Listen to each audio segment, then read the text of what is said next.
Ma'am, sorry. You were ducking down. You were ducking and covering. Selling those shells on eBay when you're really hard after the cash. Nah, you know what? You know what? One of these times we'll like bring them and like, you know, we should bring some of those and sign them and just give them like, Sure, yeah. randomly give them out because they're pretty cool. And we actually shot them in the movie, so. Just don't throw them at people. Yes.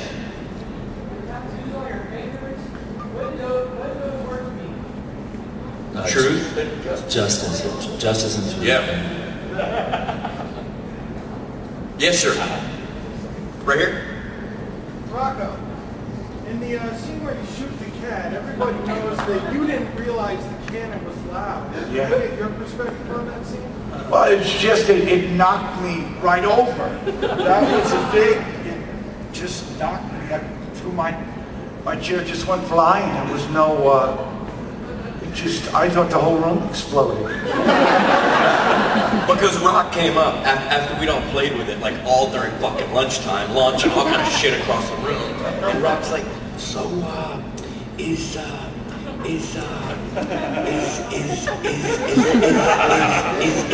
cannon loud? Me and Troy looked at each other like, no, Rock, it's not. You're gonna have to act like you hear a big noise. Act like that. So when it went off, fucking Rock liked his shit. We only shot it once, man. That was all you need. And if you look at it, it's me. Like, I'm like, oh my God. Because I stood up and I was like, Rock just fucking flipped the fuck out. And so I'm trying to look shocked while going, ooh, I can't believe it is loud. Because Rock liked to flip the fuck out. It was really loud. Like, Yeah, it was like a shotgun going off. It really was. Yes, sir. Can we hear the prayer? Yeah, you can. cool. Yeah. How's it go again? Rocco, tell a joke first. That was like one question, right? He was going to come back with a stinger. We took like a 5-question break. You know that you never remember jokes, and most of them you can't tell anyways. You know, it's hard to get one. There are people under 18 here. But, Yo, pressure is on. Look at that. shepherds we will be.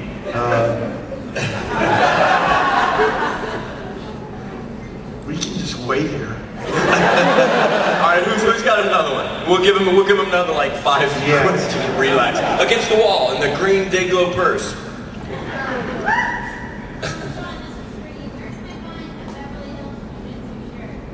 A shirt? First of all, it's Hollywood Brazilian Jiu-Jitsu, not Beverly Hills. They are a competitor. At the Academy. You know? Yeah. At the Academy. We sell all our gear online. So you can call the Academy and order it. We have, I don't know if you've ever seen the logo. It's like an old STP logo. HBJJ. It's cool. It's very cool. Call the Academy. We'll get you sorted out with whatever you want. Santa Claus. What's that? It's HollywoodBJJ.com or the phone number 310-360-0544. Hollywood Brazilian Jiu-Jitsu. If anybody wants to come and kick my ass, that's where I'm at. Yes, sir. Sean, when you make the third, you think Billy's going to be in the picture with you? Or? Absolutely, yeah. So he didn't die in that last one? No, that was all a fake. You know, I would venture to say that Billy's going to be a commanding presence in our lives for forever. You know, just like Rockets. You know, He'll be like Yoda. yeah. He's like Yoda.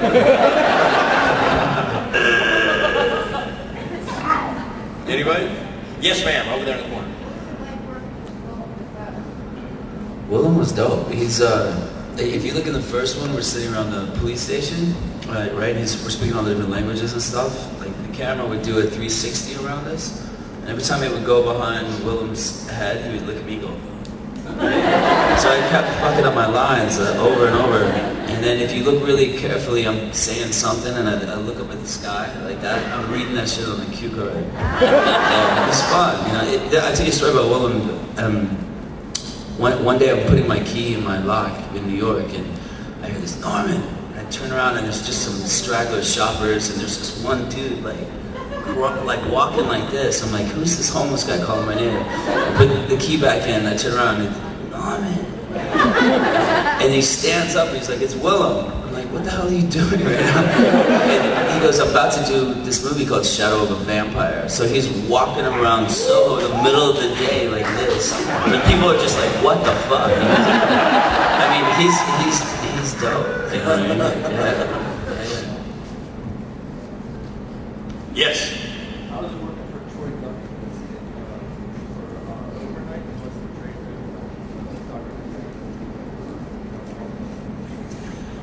Well, the short answer is obviously we opted to do it again. So. Say it again. There's a joke there. No, first of all, he didn't pay our paycheck.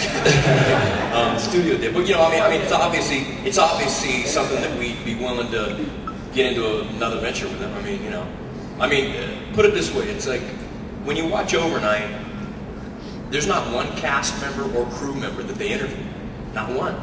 You know, that'd be like doing a documentary on you without interviewing your friends, your peers, your parents, anybody you went to high school with, college with, and then convincing them that you're a dick. And you'd be like, well, we really didn't interview anybody that fucking knew it. You know what I mean? So, you know, at the end of the day, you know, I think our choices kind of answer that question, you know. Who's next? Yes.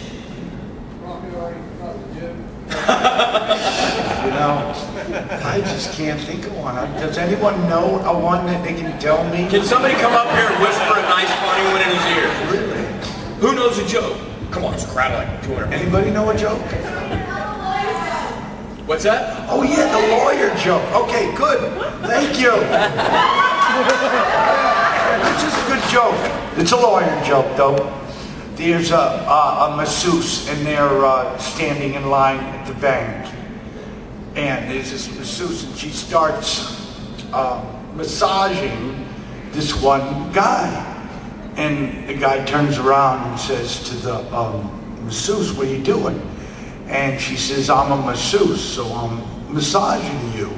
And the guy says, I'm a lawyer, but you don't see me fucking the guy in front of me.